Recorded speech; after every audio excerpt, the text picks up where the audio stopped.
Bom dia, amigos. Estamos aqui mais uma vez reunidos em nome de Jesus para juntos aqui eu, Michel, aí com você, aí na sua casa, para juntos estarmos participando desse momento especial. Nós passamos toda a semana orando, cada um em particular, e no domingo nós nos reunimos para juntos estarmos tendo um momento especial na presença do Senhor, nosso Deus. Que Ele esteja nos fortalecendo, nos guardando, nos guiando em todo o nosso caminho. Na semana passada, eu li Eclesiastes capítulo 2. Então, hoje, para completar, eu vou estar lendo também Eclesiastes capítulo 3. Eu expliquei que quem escreveu Eclesiastes foi Salomão. E ele foi o rei muito sábio, ele teve tudo que alguém poderia ter nesse mundo. Teve sabedoria, teve riquezas e muitas mulheres. E no final da sua vida, ele chegou à conclusão que tudo era vaidade. Então, o livro de Eclesiastes é um desabafo de Salomão. Então, mas também ele tinha sabedoria. Então, essas palavras também são palavras de sabedoria. Então, vamos ler Eclesiastes, capítulo 3. Tempo para tudo. Tudo tem o seu tempo determinado e há tempo para todo propósito debaixo do céu.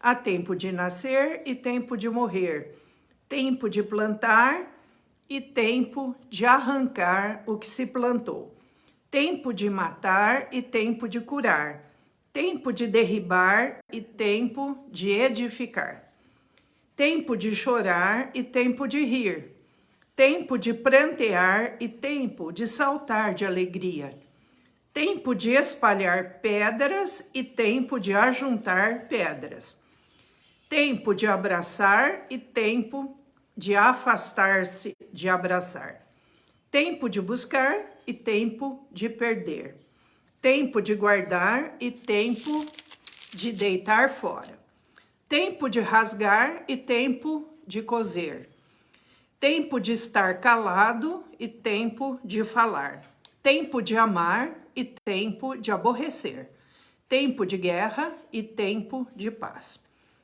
O homem não conhece o seu tempo determinado. Que proveito tem o trabalhador naquilo com que se afadiga? Viu o trabalho que Deus impôs aos filhos do homem, para com ele os afligir. Tudo fez Deus formoso no seu devido tempo. Também pôs a eternidade no coração do homem, sem que este possa descobrir as obras que Deus fez desde o princípio até o fim. Sei que nada há melhor para o homem do que regozijar-se e levar vida regalada. E também que é dom de Deus que possa o homem comer, beber e desfrutar o bem de todo o seu trabalho. Sei que tudo quanto Deus faz durará eternamente. Nada se lhe pode acrescentar e nada lhe tirar. E isto faz Deus para que os homens temam diante dele.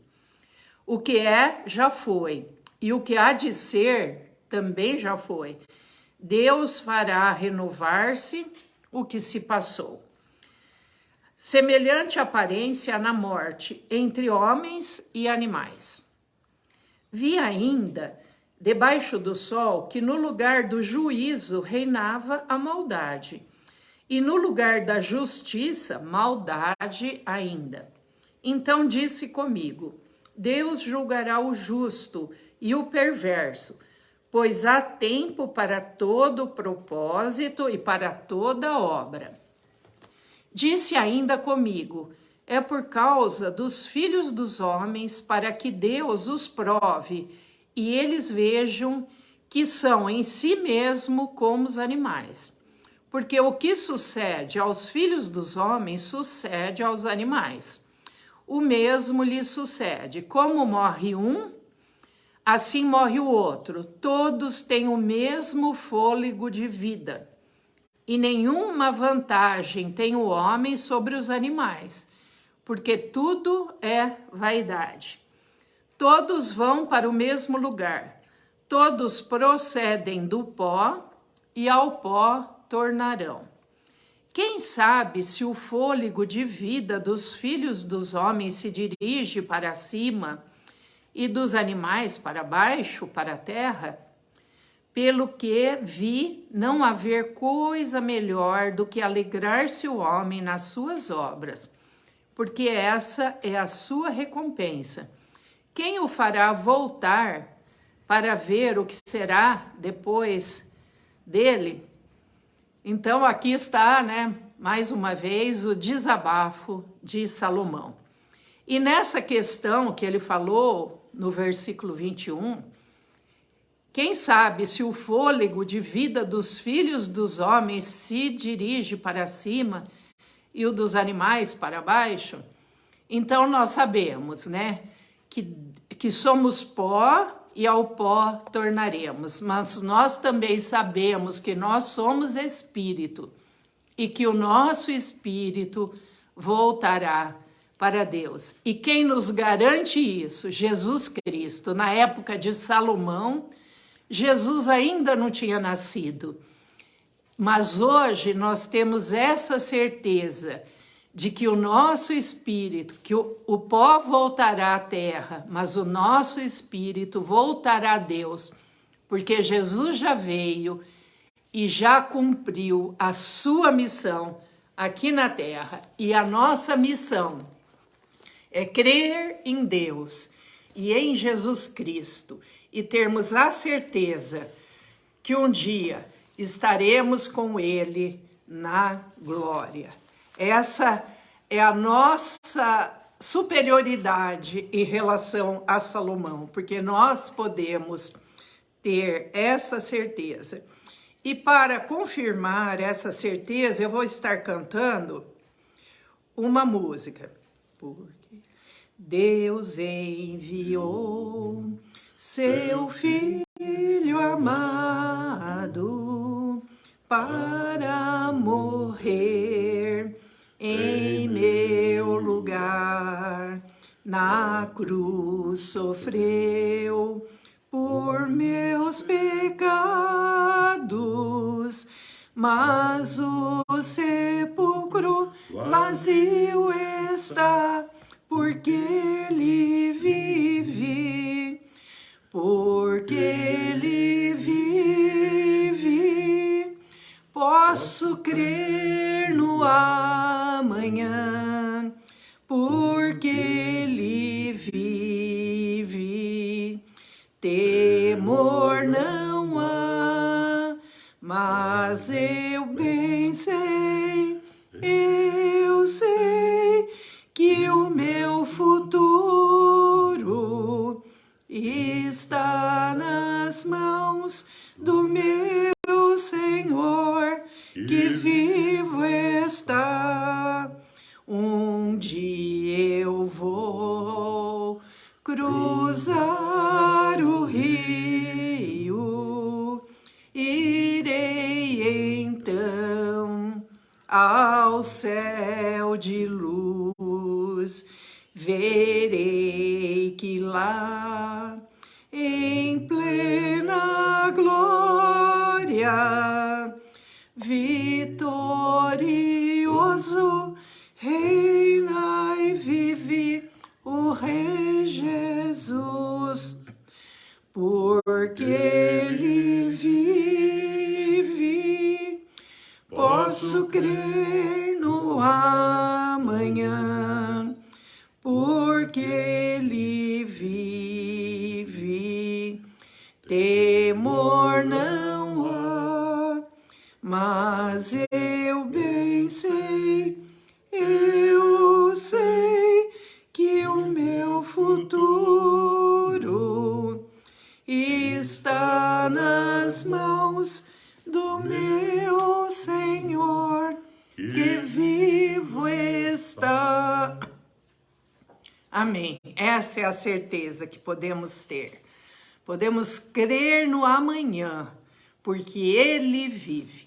Senhor nosso Deus, nosso Pai, nós te louvamos, nós te agradecemos, porque temos a certeza de que o Senhor está conosco todos os dias da nossa vida e que um dia nós iremos nos encontrar com o Senhor presencialmente, estarmos contigo na glória.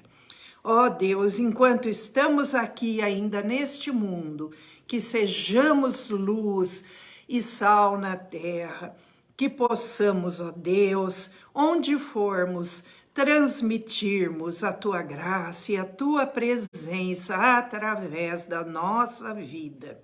Esteja conosco, Senhor, neste momento, nesse culto matinal dominical. Vem Espírito Santo, porque o Senhor é a pessoa mais importante nesse momento, em nossas vidas e na vida de cada um que estará participando conosco. Vem Espírito Santo, encha-nos, Senhor, da Tua glória, da Sua graça, da Sua santidade. Ó Pai, nós queremos nesse momento pedir uma bênção especial sobre todos que estão participando, sobre todos que ainda hão de assistir e participar desse culto. Seja qual for a necessidade de cada um dos teus filhos, onde quer que eles estejam, que eles sejam agraciados com a tua bênção, com o teu perdão, com a tua cura, com a tua libertação. E cada um daqueles que pedem as nossas orações, esteja também com eles, que eles possam ter certeza que o Senhor é Deus e que o Senhor pode todas as coisas e que cada um deles possa se entregar nas tuas mãos e entregar cada dificuldade, cada necessidade, sabendo que o Senhor é poderoso para fazer muito mais do que nós pensamos ou pedimos, segundo o poder que há no nome de Jesus. Ajuda-nos, Senhor, a cada dia, para que sejamos mais do que vencedores, vitoriosos em Cristo Jesus, nosso Senhor. Abençoa agora a palavra que vamos participar. Unge, Senhor, o teu servo e derrama sobre nós a bênção da tua palavra. Em nome de Jesus. Amém. Amém.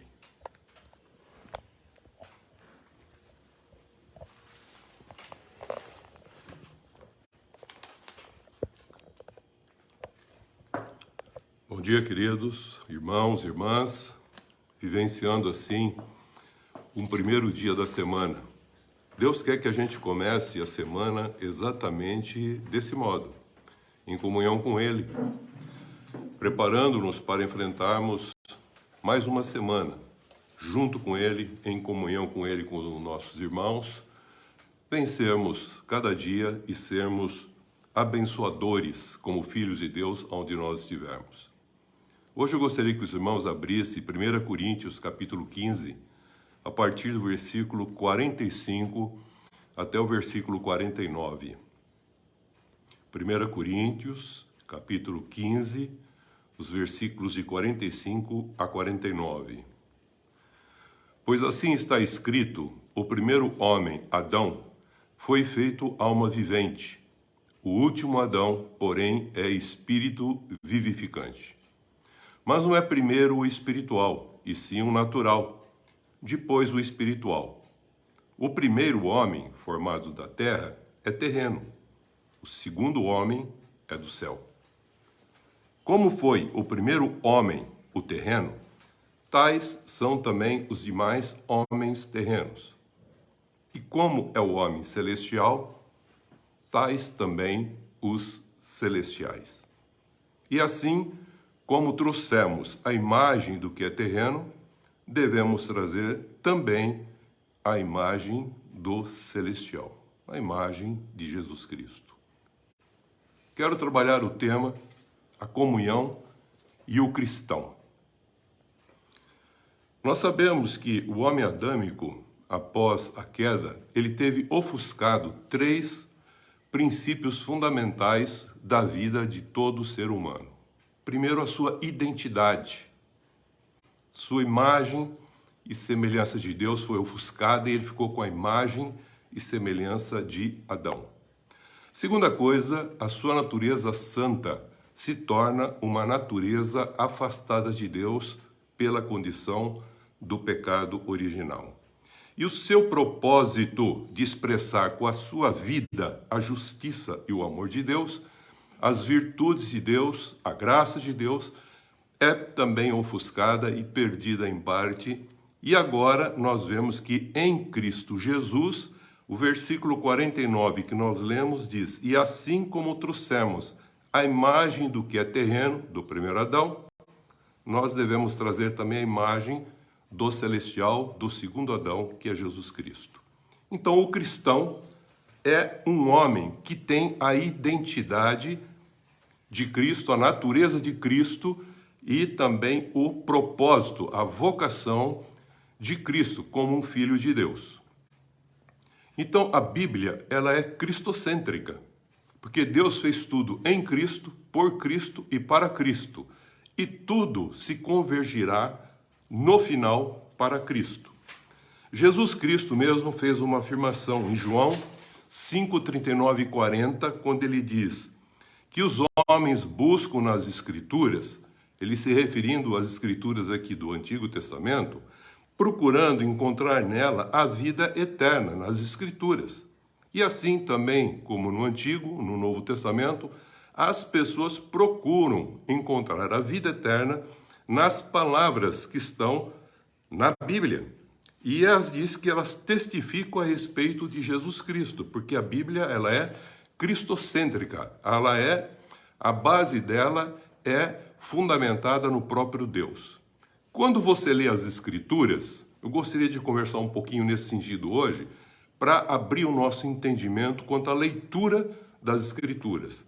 Quando você lê a Escritura, ou ouve relatos bíblicos e dos evangelhos também sobre Jesus Cristo, como observador do fato narrado, lido, ouvido, você fica, vou dar algumas alternativas, você fica maravilhado com o poder de Deus e de Jesus Cristo? É a primeira coisa que a gente fica assim impactado, de ver o poder dele agindo. Mas na realidade a gente vai perceber que ali não é bem um poder que está agindo. É uma autoridade expressando valores divinos. Segundo, a gente pode perguntar, você se identifica com as pessoas e os problemas pela qual elas buscam Deus e a Jesus para solucioná-los? Tanto no Antigo Testamento como no Novo Testamento, muitas vezes as pessoas se identificam com os personagens bíblicos, como Abraão, Isaac, Jacó, José e assim por diante. Isso não está nem certo nem errado. Ninguém está falando de certo e errado. Nós estamos fazendo uma análise assim para que a gente possa ver com quem a gente está realmente se identificando. E terceiro, você se identifica com Deus Pai e com o seu Filho Jesus Cristo para ver como eles agem em toda e qualquer situação? Então, aqui estão as 3 perguntas que eu deixaria e assim aberto para que a gente pense junto. Então, quando você lê a Bíblia, procura pensar desse modo. Você lê o texto e o contexto que você está lendo e procura, na realidade, ver o poder acontecendo, milagres ali. Aí você vê os personagens, as pessoas ou os problemas que eles estão enfrentando como está sendo solucionado? Ou você se identifica com aquele que está transformando pessoas e situações? Esse é o ponto que eu queria deixar primeiramente. Então, a cura de uma deficiência física, por exemplo, visual, auditiva ou de motricidade, não importa, de uma doença, por exemplo, tipo uma lepra, são circunstâncias que tiravam a pessoa do convívio social. E por que, então, a gente foca muitas vezes nesses problemas e situações e circunstâncias e não foca no que Jesus falou? Como eu vejo o meu Pai fazendo, assim eu faço. E agora, como eu vejo Jesus fazendo, identificado com ele como cristão, também eu faço. Então, a libertação de estados que você vê na Bíblia, angustiantes, de sofrimentos, de alma, libertação inclusive de espíritos maus, você se identifica com as pessoas e as situações e as condições que estão acometendo elas, ou você tem uma identidade com o Pai e com o seu Filho Jesus Cristo, para tendo restabelecido a imagem e semelhança agora de Cristo, por isso somos cristãos, e tendo agora um novo propósito de vida, segundo a vontade de Deus, ser agora um veículo da sua graça. A gente pensa como em todo esse contexto quando a gente lê? A gente pode pensar em todos eles. A gente pode ver o poder de Deus, pode ver ele atuando e ficando maravilhado com isso, pode se sentir parecido com a situação e os personagens correspondentes, podemos até selecionar um e o outro, e podemos também analisar o Pai como Jesus num contexto assim, independente de tudo isso ou dentro de tudo isso. Não está nem certo nem errado, quem vê de um jeito ou vê de outro. Mas o importante é que nós precisamos entender que como cristão nós estamos identificados com alguém que a gente ficou parecido com ele. Trouxemos agora a imagem e a semelhança dele, como diz 1 Coríntios 15, e não mais somos adâmicos. Não somos mais de Adão, agora nós somos cristão.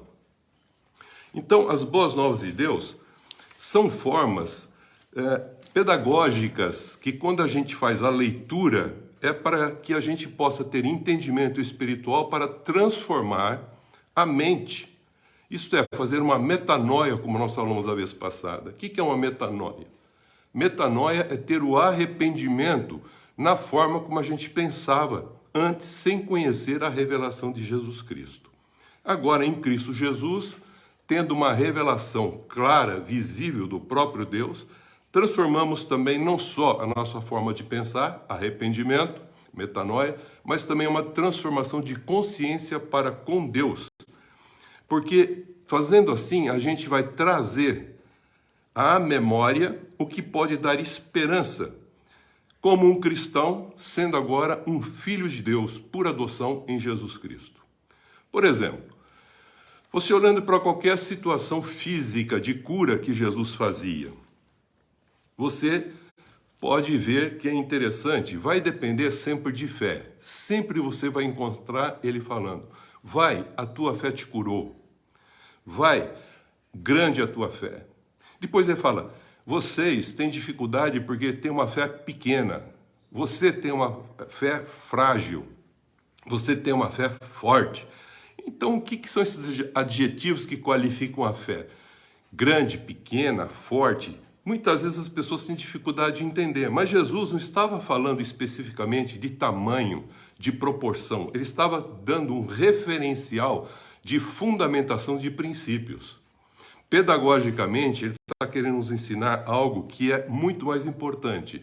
Tudo isso acontece não é melhorando a condição daquela pessoa, mas fazendo ela nascer de novo. Por exemplo, se eu tenho uma cegueira espiritual ou qualquer tipo que me deixa impedir de ver claramente as coisas, ele diz claramente que eu preciso nascer de novo para ver o reino. João 3,3. E ele falou isso para Nicodemos. Importa-vos nascer de novo. Então o princípio é nascer de novo. E nós não queremos, às vezes, nascer de novo. Nós queremos arrumar a situação da vida e continuar vivendo e Deus resolvendo as nossas cirelas de vida e não tendo uma vida plena que ele veio trazer. E nós podemos ver também que para você não só ver o reino, você precisa entrar. E para entrar no reino, ele falou, importa nascer da palavra de Deus e do Espírito Santo. O que é interessante, Mateus 17:17, semelhantemente também em Marcos 9:19 e Lucas 9:41, você vai ver Jesus descendo depois do Monte da Transfiguração e os discípulos receberam uma criança para que eles libertassem ela de uma situação uma condição de opressão espiritual. E eles não conseguiram fazer isso. Aí levaram para Jesus essa criança e Jesus, olhando para os seus discípulos, disse o seguinte: quanto tempo eu vou ter que ficar com vocês? Homens de pequena fé. Eram discípulos. Quanto tempo ainda eu vou ficar aqui com vocês? Até quando vocês vão ficar sofrendo? Por causa do quê? Por causa da tua pequena fé. Então quer dizer para os irmãos que não existe fé pequena e nem grande. O que é uma fé pequena? Jesus usou o símbolo de uma semente pequenininha. Falou, se você tiver fé do tamanho de uma mostarda, como você tiver fé do tamanho de uma semente muito grande, ele falou, não importa o tamanho da semente. Ele não está falando do tamanho, ele está falando da completude que ela tem dentro, do movimento dela dentro, a vida que tem dentro da semente, que essa semente, se tiver uma plenitude de vida, onde você plantar vai nascer. Mas se tiver xoxa, não tiver vida, aquela semente, ela vai gorar, ela não vai produzir nem a árvore e nem o fruto correspondente. Então ele estava falando que pelos frutos você conhece a árvore, porque é a mesma espécie, a mesma semente. E aquela semente vai reproduzir no fruto sementes que semeadas, comidas e semeadas, ela falou que também vão produzir novos frutos e novas frutos e nova semente. É uma sementeira que vai continuar eternamente sendo levada, produzida e crescida. E ele se comparou ao grão de trigo. Um grão de trigo completo, se você plantar, vai nascer um pé de trigo, que vai produzir 30, 60 e a 100 por um. Colocado numa boa terra, ele falou. Mas se você pegar um grão de trigo xoxo, sem a qualidade e completude, ele não vai produzir nada. Ele vai apodrecer só, porque só tem a carcaça, não tem mais estrutura vital. Como o homem, alma e espírito dentro, que tem uma carcaça terra, carne, como nós já vimos. Então não existe fé, como a gente vê, grande ou pequena, mas existe uma fé que é chamada completa, tem completude interior. Segunda, não existe também fé fraca e forte. É um conceito que às vezes nós acabamos dando. Uma fé fraca, uma fé forte, frágil na fé, um forte na fé. O que é isso? É uma fé mal desenvolvida. Nós já vimos isso. Aonde está isso? Está lá em 2 Pedro, capítulo 1, versículo de 5 a 11. Depois que recebemos de Jesus todas as bênçãos graciosas de Deus, Pedro diz o seguinte: acrescenta a vossa fé, que veio pela salvação, de graça. E ele diz, essa fé que você tem no Salvador e na salvação recebida, acrescenta a ela virtude, conhecimento, domínio próprio, perseverança, fraternidade e depois amor ágape. Se essas coisas existirem e crescerem, você vai conhecer plenamente Jesus Cristo e vai expressá-lo plenamente e vai entrar plenamente no seu reino. Então, o que é uma fé então frágil, fraca e forte? A forte é aquela que desenvolveu a fé que foi confessada e professada pela salvação recebida. Então ela tem um processo de santificação que nos leva à comunhão para a prática do fruto de justiça em amor. Então é uma fé que é desenvolvida. Então o que é uma fé pequena? Ele falou, aquela que não está completa. E o que é uma fé forte? Ele falou, é a pequena que não está completa. A fé grande, aquela que está completa por dentro. Alma e espírito completo, fortalecido. E como que fortalece isso? Ele diz, então você tem que deixar uma fé não frágil. O que é uma fé frágil? A pessoa só crê na salvação. E fica o dia inteiro pensando, será que eu estou salvo? Será que eu vou ficar salvo? Será que eu não perdi a salvação? Se eu fizer assim, eu vou perder a salvação? Não vou perder a salvação? Fica preocupado com a salvação. A salvação já foi dada, queridos. Já falamos sobre isso. Ele quer que haja santificação.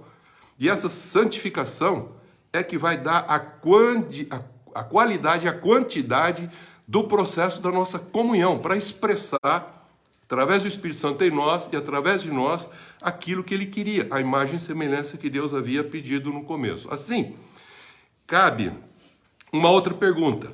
Se Jesus Cristo deixou todos esses ensinos e deixou o seu Espírito, e agora aquele Espírito que estava nele está em nós, não está conosco, ele está em nós, é o Espírito Santo. Então, se nós temos o Espírito de Cristo, nós somos de Cristo. Por isso, como cristãos que temos o Espírito de Cristo, cabe uma pergunta: até quando, como cristão, você continuará sem ver, sem andar de forma digna, sem continuar sofrendo, continuar atormentado por pensamentos outros de lembranças, sem esperança? Quando, a pergunta cabe, quando será que essa solução dessas situações e dos problemas que te afligem vão acabar? Você viu já que nós falamos. Quando que elas vão acabar? Se nós tivermos o discernimento de tudo aquilo que nós já falamos. Quando você enxergar com os olhos do coração, discernir com a verdade revelada do Espírito Santo no teu espírito, a tua alma e o teu espírito transformarem, você nascer de novo, a sua mente sofrer uma metanoia, isto é, um arrependimento, uma conversão para Deus, voltar a reconciliar com Deus e ter uma consciência para com Deus, trazer à memória o que pode dar esperança para enfrentar todas as situações angustiantes e de tribulações que nós vamos enfrentar na vida, que nós falamos domingo passado. Então, isto é o quê? Isto é o nascer de novo e perseverar nessa vida expressando esse Cristo como uma forma de um novo viver. Então, olhando agora, vou pegar uma outra situação. Você olhando agora para o momento da crucificação. Você olha lá no Monte Calvário e você vê as 3 cruzes, uma do meio, Jesus Cristo, e 2 malfeitores, um à esquerda e um à direita de Jesus. Conhecemos a história.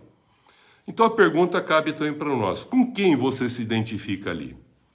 Então muitos olham e falam assim: eu gostaria de me identificar assim pela personagem, pelo indivíduo descrito, daquele que era um homem mau, mas que se arrependeu e falou para Jesus: lembra-te de mim quando entrares no teu reino. Aquele homem já estava crucificado lá, ele não tinha mais nada que fazer, ele tinha apenas que crer quem era Jesus. Mas o outro virou e falou para ele: se você é o Filho de Deus, interesseiramente, ele falou: então você pula da cruz e a gente também livra a gente daqui. Você não é o Deus? Você vê, os dois, aí fala: não, eu não queria ser esse não, eu queria ser o outro. Então a gente fica olhando para os personagens. Mas a Bíblia não quer que a gente olhe para os personagens. Ele quer que a gente entenda pedagogicamente os personagens, que eles representam as nossas carências pecadoras passadas, que agora, como cristão, nós devemos focar em Cristo. Então, a cruz que nós devemos olhar é a cruz de Cristo, que negou a si mesmo, tomou a sua cruz e realizou a vontade e a justiça requerida por Deus, e morreu em nosso lugar, para que a gente pudesse reconciliar com Deus.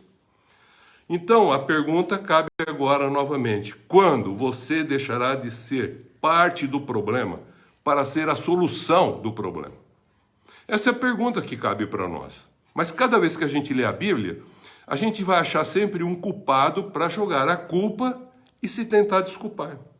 Embora estando na carne, ainda que não foi ainda totalmente transformada, que será na vinda de Jesus, mas nós andamos já em espírito, nosso homem interior, alma e espírito já está o quê? Ressuscitado para uma nova vida, como nós já vimos. E nós temos armas espirituais, revestimentos espirituais, para resistirmos enquanto trabalharmos em prol do reino, no Senhor. Nós vamos resistir às forças de principados e potestades que podem vir afetar para que a gente não produza nem na nossa vida de fora, edificando ou semeando, que outras pessoas possam crescer no conhecimento de Deus e produzirem frutos dignos de arrependimento e voltar à comunhão com Deus. Então, nós vamos trabalhando com esse movimento interior para revelar algo invisível pela fé, exteriormente, transformando e se transformando, para fazer com que vá acontecendo, até que no final nosso corpo também será transformado, ressuscitará também, e aí nós teremos a plenitude e seremos conhecidos como Jesus é e somos assim conhecidos. Então, é Cristo em nós, esperança da glória. Vimos que para realizar um bom trabalho, vimos isso a vez passada, e vencer a luta, é fundamental nós nunca levarmos isso para o lado pessoal, tudo que nós vivenciarmos. O nosso trabalho, a nossa comunhão, a nossa luta é contra pensamentos oriundos de principados e potestades dos lugares celestiais. Não só na nossa mente, mas também em outras mentes que podem criar opiniões distintas e contrárias à vontade de Deus. Como cristão verdadeiro, em comunhão com Deus Pai e com seu Filho Jesus, você vai devagarinho desconstruindo. Veja como é interessante. Lembra que ele falou que há tempo para tudo? Vimos que Eclesiastes, ele diz lá no capítulo 3, há tempo de nascer e tempo de morrer. Entre nascer e morrer, o que existe? Você fala viver. E Deus quer que a gente tenha uma vida plena. Mas ele também vai falando essas polaridades, esses dois pontos. Há tempo de plantar e arrancar o que plantou. Quando você planta para arrancar o que plantou, você faz o quê? Você cultiva. Então a gente tem que cultivar uma vida de santidade, uma vida santa. E assim ele vai colocando várias situações e a gente vai percebendo que tudo que ele vai falando tem uma relação sempre no meio, que é entre as polaridades. Esse é o princípio que ele trabalha. Então, como cristão verdadeiro, em comunhão com Deus Pai e com seu Filho, você desconstrói, veja a palavra, desconstrói a imagem que você fazia de você mesmo e a imagem que você tinha do seu Deus. E você começa a, desconstruindo você, construir agora o verdadeiro sentido da vida de comunhão com esse Deus verdadeiro, Pai de Jesus Cristo. Um referencial que a gente podemos ver através de Jesus para, imitando Jesus, expressar qual é a vontade de Deus. Até lá a gente não sabia, agora a gente passa a ter. Em Eclesiastes diz exatamente, há momento que você tem que fazer o quê? Você tem que derribar e você tem que fazer o quê? Construir. O que é o derribar? Tirar a vida velha e construir uma vida o quê? Nova. É o nascer de novo. Então a gente vai percebendo que tudo que está escrito lá em Eclesiastes vem permeando todo esse contexto do Novo Testamento também que Jesus trouxe. Então é muito importante que a gente tem que construir agora essa imagem, como nós já vimos. Assim como trouxemos a imagem do que é terreno, devemos trazer também a imagem do celestial, que revela a expressão exata de Deus. Então, razão de Jesus Cristo ser para muitas pessoas uma pedra de tropeço. Olha que coisa absurda. E também é motivo de escândalo, porque ele frustra toda a expectativa do velho homem. Sabe aquele velho homem adâmico? Ele sempre cria uma expectativa porque ele tem uma imagem dele e também do Deus dele. Até que ele compreenda quem ele é e quem Deus é. Aí gera uma nova criatura. Essa nova criatura começa a pensar como Jesus, sentir como Jesus e agir como Jesus. É um filho por adoção, por meio de Jesus Cristo, para Deus Pai. Por exemplo, Jesus curou a orelha do Malco. Aí ele falou assim, alguém tem uma espada? Pega uma espada. Já o Pedro, mais que depressa, tinha uma espada. E ele achou que, tendo uma espada, ele deveria usar essa espada para defender Jesus.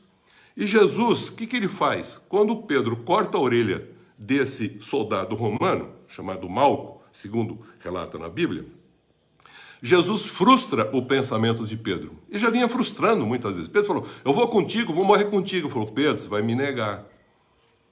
E ele sempre frustrando Pedro, porque Pedro se achava assim no contexto da sua justiça, no seu poder, na sua força. Ele falou: Pedro, não é na força sua, é do Espírito Santo, Pedro. Ainda você não entendeu. Quando você se arrepender, você se converter, aí você fala para os irmãozinhos: cuida das minhas ovelhas. Vê que Jesus foi com muito carinho. Depois de morto, ressuscitado, ele deu uma segunda época ainda para Pedro a respeito do amor, que ele não havia entendido o verdadeiro sentido do amor. Então ele frustrou o pensamento e a pretensão de defesa de Pedro. Cortou a orelha. Já pensou? Ele corta a orelha, Jesus vem e cura a orelha. Ele falou assim: então não vai acabar nunca isso. Eu corto a orelha de alguém com a espada e Jesus vai lá e cura. Então não estou entendendo o que Jesus está falando. Ele fala: tem uma espada? Tem. Basta, tá bom. Aí ele acha que tem que usar a espada. Não entendeu, ele interpretou que deveria usar a espada. Mas quem com ferro fere, com ferro é ferido. Jesus não estava pedindo isso. Ele não entendeu, ele não discerniu. E o trabalho de Jesus foi fazer o quê? Restaurar a orelha do Malco, desse centurião, desse soldado romano, para que ele pudesse continuar ouvindo e ser liberto do que ele estava escravizado também, porque ele era uma pessoa escrava de uma situação. Ele não estava fazendo aquilo porque ele era melhor do que alguém. Na vida você passa por acontecimentos, guarda isso, querido. Acontecimentos que são fatos, situações agradáveis e desagradáveis. Você não sabe, a qualquer momento acontece. E cada momento que acontece, se você tiver duas pessoas, você vai ter duas opiniões. Você vai ter opções, inclusive, de opiniões distintas. Se tiver 1000 situações num dia, vão ter 1000 situações distintas. Se tiverem duas pessoas, não precisa ter muita não, só duas. Então esses momentos desagradáveis imprimem, veja a palavra que eu vou usar, marcas no nosso homem interior, na nossa alma. Então essas marcas na alma e cicatrizes, elas devem ser transformadas em marcos de referência. E o que são marcas? Marcas são algo que lembra e que a nossa alma sofre por fazer alguma coisa que não deveria ser feita. E aí, o Espírito Santo, no nosso espírito, nos dá a condição de usar essas marcas e transformá-las em marcos de referência, de vida. É isso que Jesus fez. É isso que você vai encontrar Jesus transformando marcas do pecado em marcos memoriais de esperança.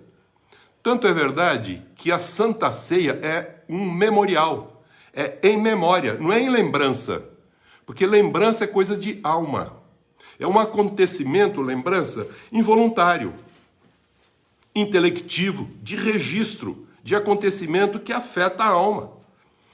Estando em comunhão com Deus, a lembrança, estando em comunhão com Deus, o Espírito de Deus fala com o nosso espírito e a lembrança na nossa alma vai ser trabalhada com a memória no espírito para trazer esperança e transformar aquela coisa que é desagradável em vida. Então tudo que é desagradável para Deus, ele transforma em vida. Aí você fala assim: Deus não lembra do nosso pecado. Mas não lembrar não significa esquecer. Porque ele não lembra, porque é um contexto involuntário que você faz na ignorância.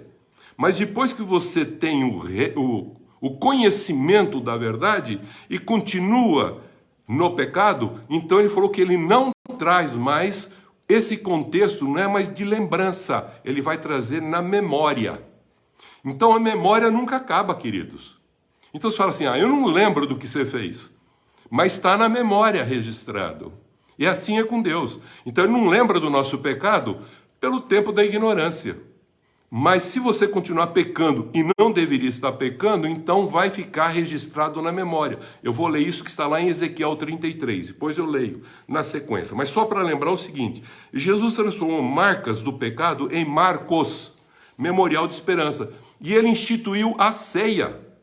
E mandou ele lembrar o quê? Ele falou da morte dele. Derramamento do sangue, pão e vinho. Então é um memorial, é um contexto pedagógico para nós entendermos o que ele fez. José com seus irmãos. Vamos pegar o dia a dia nosso, assim, humano. José, com tudo que ele passou, vendido pelos irmãos, pelo que ele passou, prisão, governo que ele estava lá no Egito, alcançou o máximo de tudo. Quando ele encontra com os irmãos, nesse encontro dos irmãos, você percebe que ele faz algumas atitudes que são interessantes para ver o comportamento dos irmãos.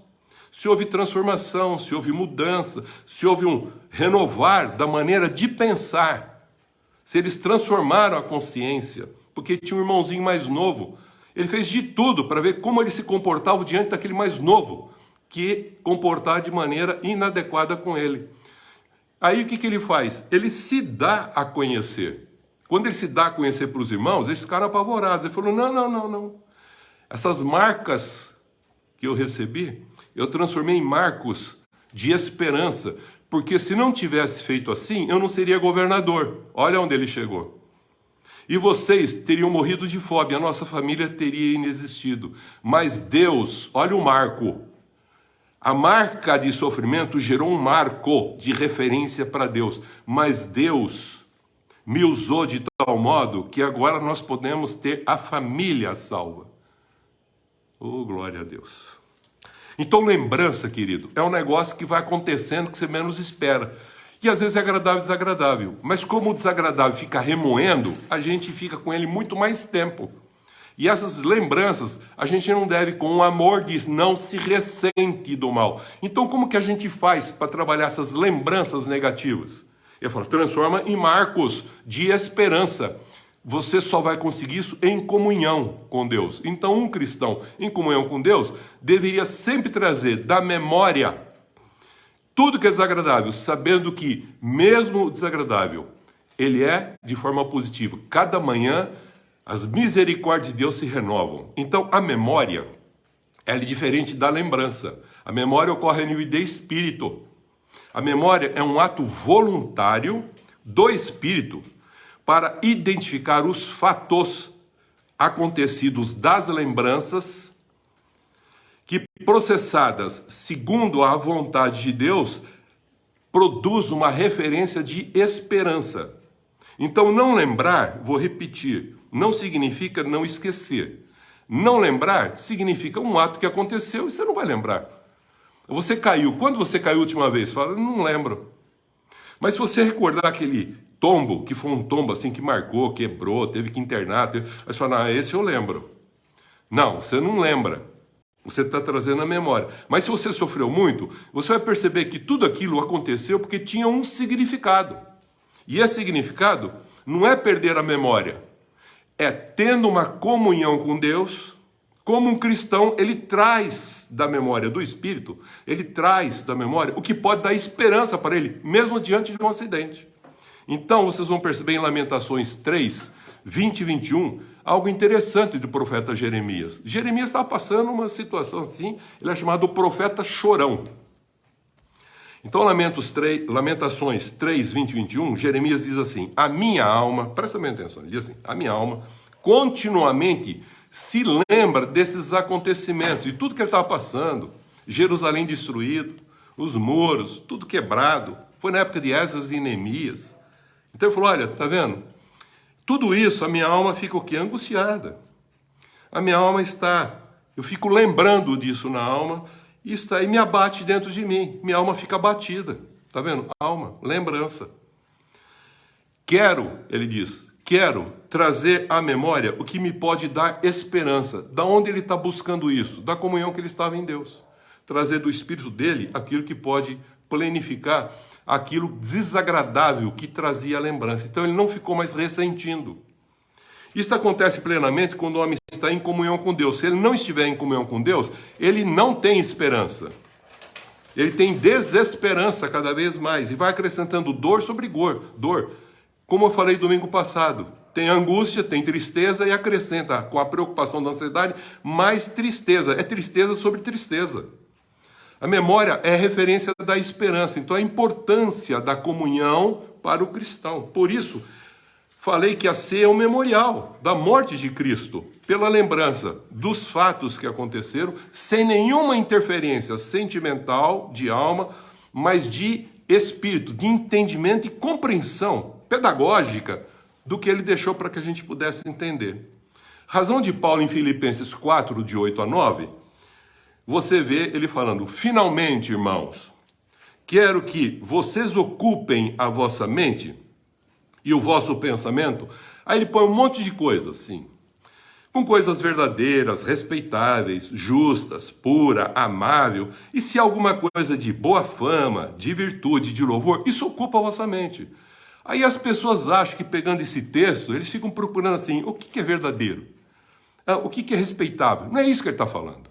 Eu já disse isso em estudos anteriores. Quando ele falou isso, ele falou assim, eu quero que vocês pensem de que maneira? Com verdade, com respeito, é isso que ele está falando. Justo, de que forma? Pura, de que forma? Com amor. Se vocês pensarem desse jeito sempre, ele falou, pronto, não tem problema. Então vocês têm um problema já a menos no contexto do relacionamento. Você com Deus e você com o seu próximo. Isso, a lembrança, se você ficar remoendo ela quando são negativas, gera tristeza, que é a falta de alegria. E a memória traz, veja, e a memória, que é do Espírito, traz a esperança da lembrança, restaurando essa alegria. Como que restaura? Pela promessa que Deus já deu antecipadamente. Até no riso, eu quero dizer que há dor no coração das pessoas. Porque tem gente que ri muito. Eu sempre falo, quem ri muito sem uma causa específica não está bem. Ela pode estar triste e usando disso como uma fuga. Eclesiastes 7,3 afirma que a tristeza do rosto faz melhor o coração. Guarda isso. A tristeza do rosto faz melhor o coração. E aí há uma afirmação. Melhor é a mágoa que entristece o rosto do que o riso. Em Neemias, eu quero usar esse texto para a gente já ir fechar o nosso pensamento. Neemias 2, versículos de 1 a 3. Esdras e Neemias estavam voltando do cativeiro. Período do rei Atarxerxes. A expressão que o rei viu em Neemias foi o seguinte, Neemias era o copeiro.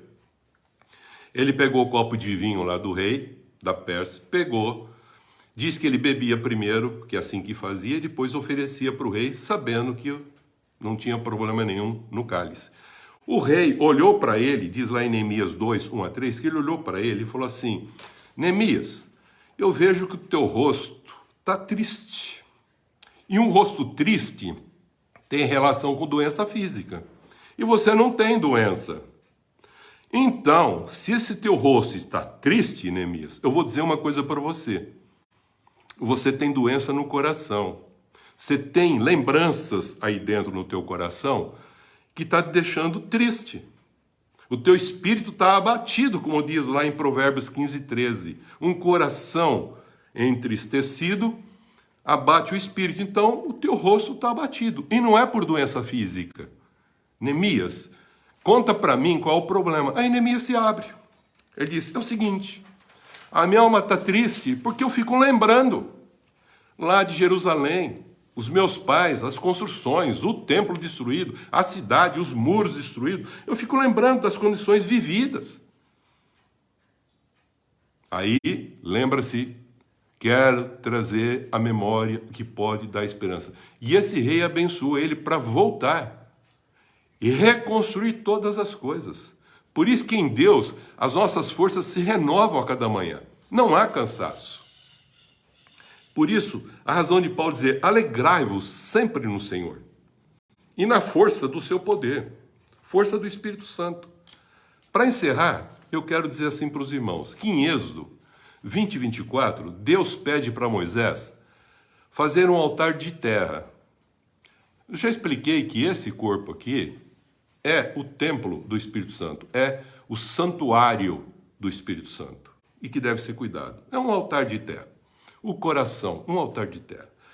E diz que ele abençoaria ele com esse altar em todo lugar que ele celebrasse a memória do nome do Senhor. Todo lugar, qualquer situação que ele lembrasse do Senhor, ele falou, eu vou te abençoar. Veja, lembrança. Mas uma lembrança de uma memória de quem Deus é para aquele momento. Independente se o momento é bom ou ruim. Então nós vamos ver que em Ezequiel 33, 13 diz assim, o justo que confiar na sua justiça e praticar a iniquidade. Veja, o justo, pretenso certo, que confiar na sua justiça e praticar a iniquidade. Veja, a memória do Senhor não vai ver a sua justiça. Porque ele se acha justo, Deus vai ver isso? Não.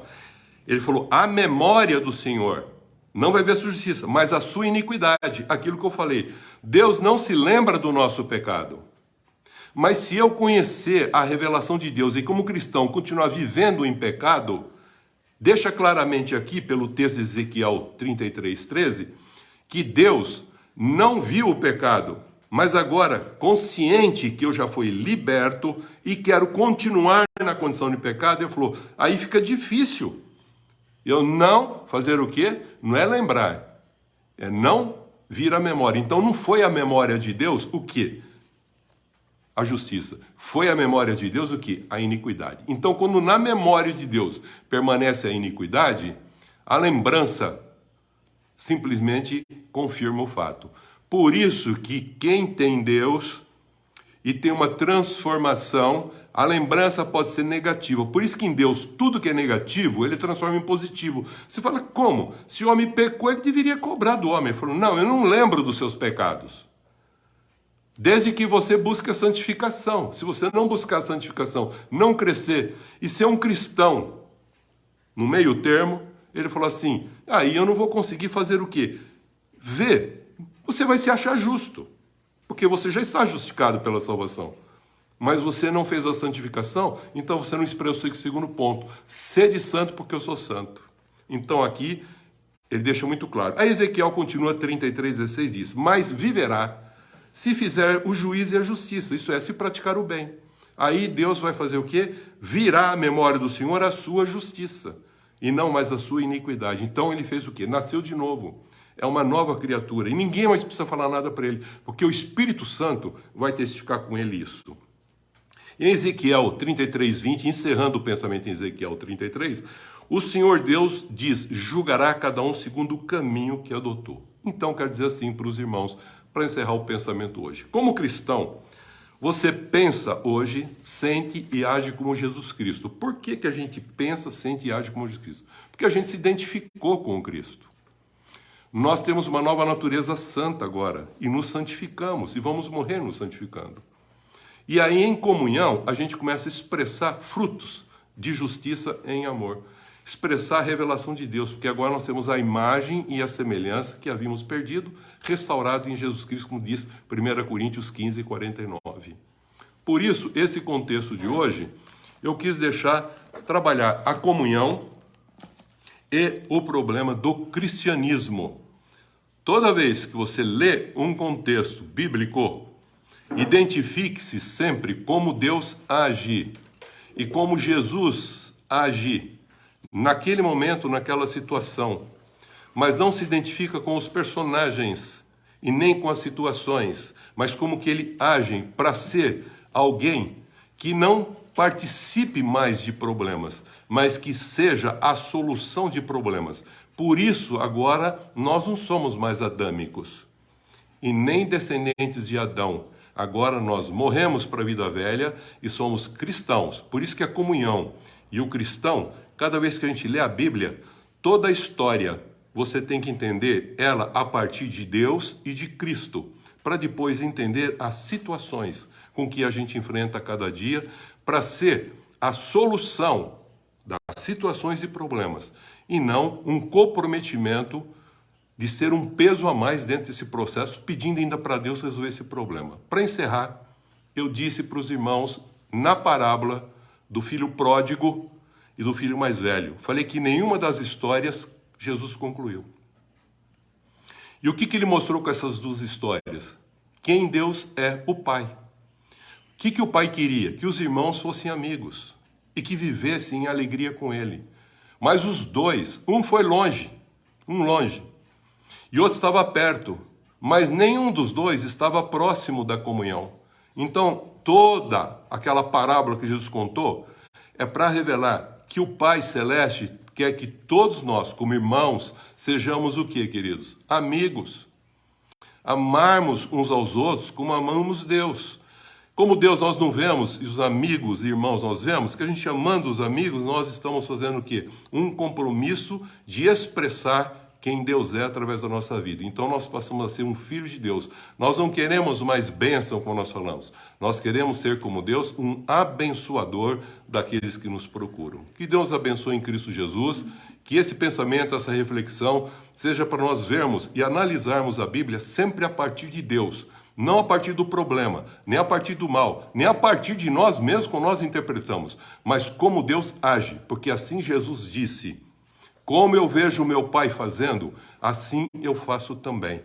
E a gente deve dizer assim: como eu vi Jesus fazendo, eu também faço também. Então a nossa identidade é com o Cordeiro de Deus, é com Jesus Cristo, para expressar a essência do que Ele quer, para revelar quem? A graça, a glória e a majestade e a honra para Deus. Amém, queridos? Amém. Que nós possamos, cada um de nós, compartilhar essa palavra com os nossos amigos.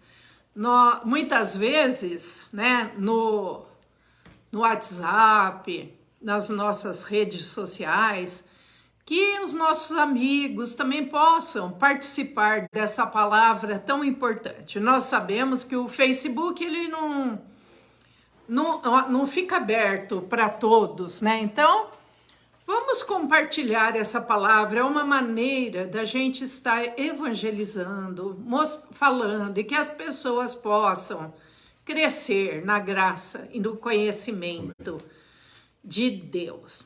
Vamos estar orando agora e depois vamos encerrar com a nossa oração do domingo. Senhor nosso Deus, nosso Pai, nós te agradecemos por essa palavra tão preciosa, por esse estudo tão importante que tivemos e que temos tido a cada domingo. Que essa palavra possa alcançar também outras pessoas, Senhor. Nós te louvamos e nós engrandecemos o teu nome, em nome de Jesus. Amém. Amém. Nós iniciamos esta semana. Nós iniciamos essa semana e tomamos posse. Para nossas vidas. Para as nossas vidas. Para nossas famílias. Para as nossas famílias. Para nossos trabalhos. Para os nossos trabalhos. De uma semana de bênçãos. De uma semana de bênçãos. Uma semana de vitórias. Uma semana de vitória. Sempre confiantes nas promessas de Deus. Sempre confiantes nas promessas de Deus. E rejeitamos toda obra maligna contra nós. Rejeitamos toda obra maligna contra nós. E que não sejamos usados pelo mal. E que não sejamos usados pelo mal. Em nome do Pai. Em nome do Pai. Do Filho. Do Filho. E do Espírito Santo. E do Espírito Santo. Amém. Amém. Deus nos abençoe e nos guarde durante toda essa semana. E que estejamos na paz, na segurança e na comunhão com o nosso Deus e em Jesus Cristo, seu Filho amado. Amém.